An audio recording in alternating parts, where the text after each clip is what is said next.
Hello folks, it is great to be back. Well, for you all, you're just seeing the next in a long series of videos, but for me, it has been a week since I've done anything productive. And as I said in the last video, Epilogue 9, you'll get all the juicy details, but let's just say I am glad to begin being productive with you all and to travel to these new destinations here on the Coverage Project. So, before we close out Arizona, I felt it was obligatory, thank goodness, that we're starting up again right now, because I felt it was obligatory. I couldn't run past the Southwest without stopping by this general area. Here on the Colorado Plateau, once you hit around 5,000 to 6,000 feet above sea level, all the sediments from the dirts to the sands to the rocks, they begin to turn orange, brown. It's a color that you don't really see too often in the east of the United States, but here in the west you might see it pretty often around this elevation. Something with the chemistry of how sediments formed millions of years ago. It causes everything to look like this. And so it's a majestic sight, us all being here in this open, expansive, barren land here in the deserts. It is a land so barren that you could easily get lost. And that's why we're not going to get lost here on the Coverage Project. We stay on the paths here. This is Monument Valley. It is an internationally recognized, known about place. So you will see people from around the world, not just Americans, but Europeans, people from countries like Korea, Japan, Australia, come all the way here just to see this very unique landscape here in America. Additionally, how exciting, look at what we've come across. Looks like some fossilized poop. I don't know how exciting that is in reality, but it's cool to find things in the desert that who knows how long these things have just been laying here, like the fossilized poop we find. It looks almost like pebbles and stones, but I don't know, to me that looks like something else. Additionally, this Monument Valley is right in the heart of Navajo Nation. That's right, we've returned here on our way back. I think the Grand Canyon wasn't planned to be, but it's going to be our furthest west point here on our Frontier Americana trip. So we're only going to be going north and eastward from here. But there's plenty of places left. I won't be returning till the beginning of October, so there's at least a month left of content. At least. That's how you know we're on a huge trip.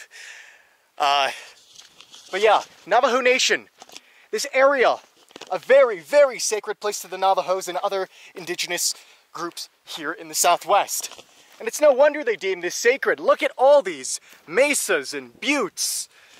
You can find all sorts of rock formations that really puzzle the mind. Like, how did these all get here? It's unbelievable. Known also by its Navajo name, Oljato, Monument Valley has not only captured the hearts and minds of the Navajo and indigenous people, it's also captured the hearts of the Americans today. It's quite a recognizable feature in the United States. All those Western movies of days gone by have featured Monument Valley as that striking destination, that iconic location that people think of with the American Western landscape. Now, although walking on these trails, such as the Wildcat Trail I'm on, actually, I'm not sure if I'm on the Wildcat Trail anymore. That was the trailhead I started on, but luckily we don't have to do everything on foot here in Monument Valley. There is a nice auto trail, just like a lot of these places in the country, where you can take your car and ride into the sunset. Well, that would be a bit romanticized, but we could ride for miles and miles and see the mystique that Monument Valley has to offer here. So why don't we do that? Let's get going.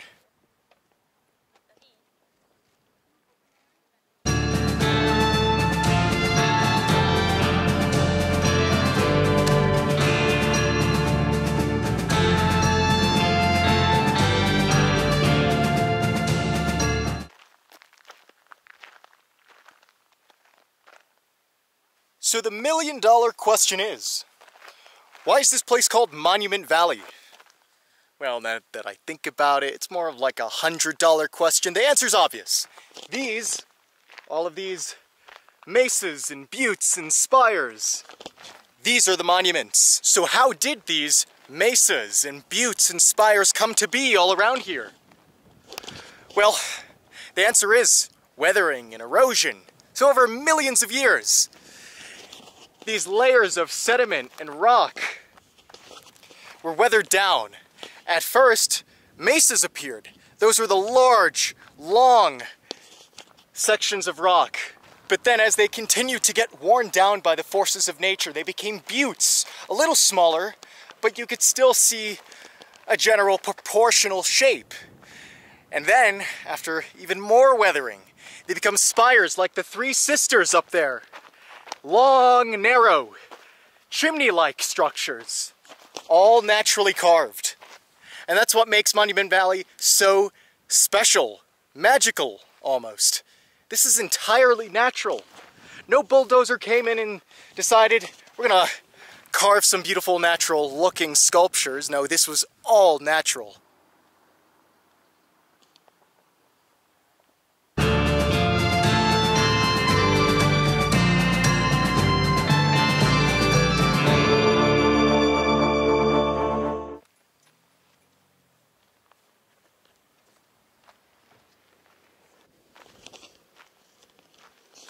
Now this is just beautiful, isn't it? This is the hub. And I guess that little stubby butte at the center of it acts as the hub of that hub. The Navajos, in their mythology, they believe that that stub, that butte right over there, acts as the central fireplace in this giant hogan. That's their traditional home. The Navajo used to live in these hogans, which were houses made of wood and the red sediment, as was seen at the beginning of the video. But this hub acts as this heavenly, otherworldly, figurative hogan, if you can imagine, if you can picture it.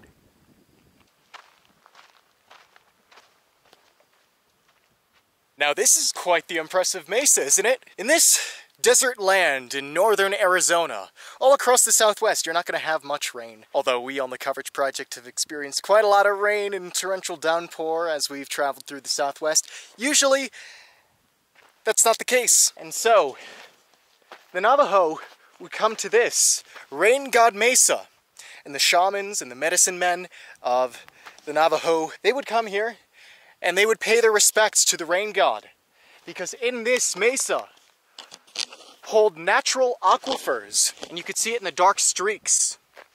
That is from the aquifers that are in this mesa. So of course, what do you do when you find the one spot of water in a whole area of desert, barren landscapes? Well, I mean, you pay respects to it. You admire it.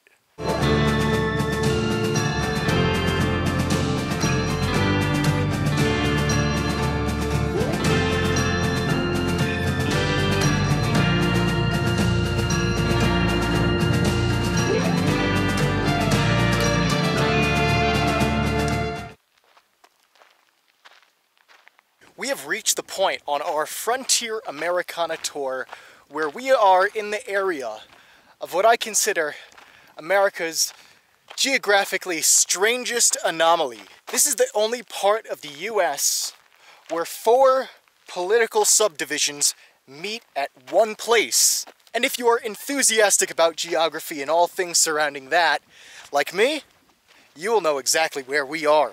I'd like to call this little part of our tour here the Four Corners segment. That's because the Four Corners, people go and say, I'm gonna go on this Four Corners trip. They might go to the Grand Canyon some 100 miles away, but you know, it's still generally within the Four Corners. But here we will be going all around the Four Corners.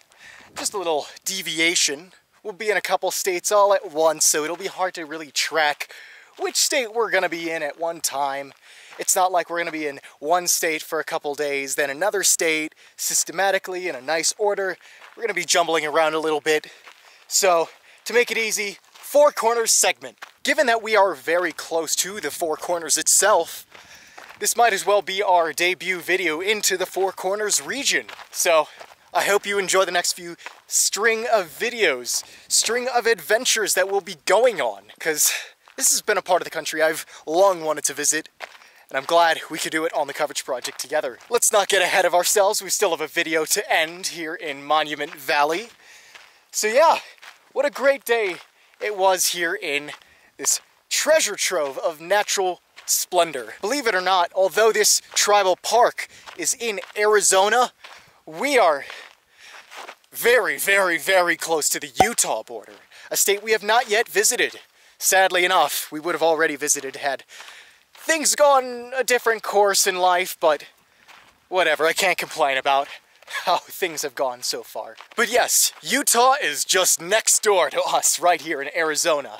The very far northern fringes of Arizona we are in right now. And although this tribal park is in Arizona, Monument Valley as an area is on both Arizona and Utah. Both of the territories there. So this is not all of Monument Valley. You might actually think of that famous image of the sunset going downhill towards those beautiful buttes. I don't know if these are the exact ones, but you know the image. I'll put it up here. Yeah, that's actually on the Utah side, at the very, very bottom of Utah as it approaches Arizona.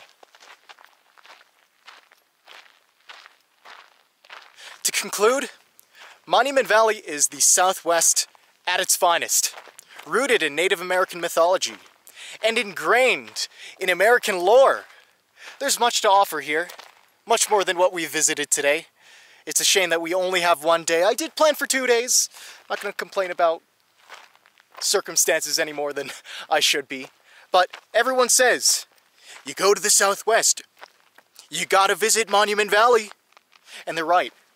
They are absolutely right. You cannot miss out on all these natural wonders of the American desert here. And although it might pose a challenge just to get there, the nearest town, Kayenta, just a little small town inhabited by the Navajo people in Navajo Nation, no major cities for at least 100 miles or so. It still is totally worth the visit.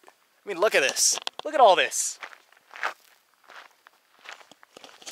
This is the Southwest, romanticized by the American legends in the movies, in the films, in all sorts of old Wild West media. This is the sights you're gonna imagine. This is quintessential Southwest scenery, and you cannot miss it. And we could not miss it here on the coverage project, that's why I came here. But yeah, I hope we had a nice fun day here. The one bad part, I'll just say there's two bad parts. One, if you don't like crowds, lots of tourism. Lots. It's an internationally known area, like I said. So people are gonna flock here in droves, like crazy. The other bad thing, this might actually be the more realistic thing to worry about, are the roads. On this valley loop that we come across, that we spent here today, yeah, not the greatest roads. Kind of concerning, but that's for another rant of mine, maybe far in the future. It was a very fun day we had here, and I can't wait to spend some more time looking at some great southwestern sights. These are by far not over for us, although we are definitely set for new locations. So yeah, going north, well, we're gonna be going east in the immediate future, but we're trending north. We're gonna be going northwards in this direction. I sure hope we're not walking all this way because, yeah, I'd be ill prepared. No, we are driving. Gee, I am making way too many self-contradictions. I may be a little bit tired after today and yesterday and the last week or so, but it's all good. I guess with a little bit of rest, we'll start fresh tomorrow as we venture to new locations here. So I guess right now, let's just close it out here. Use your imagination. A nice, beautiful sunset like in the movies. Here in Monument Valley, we're riding into the sunset on horseback like the good old cowboys of the Wild West. but here on the Coverage Project, looking at a great northerly view of Monument Valley. More travels to come. I will see you at the next location.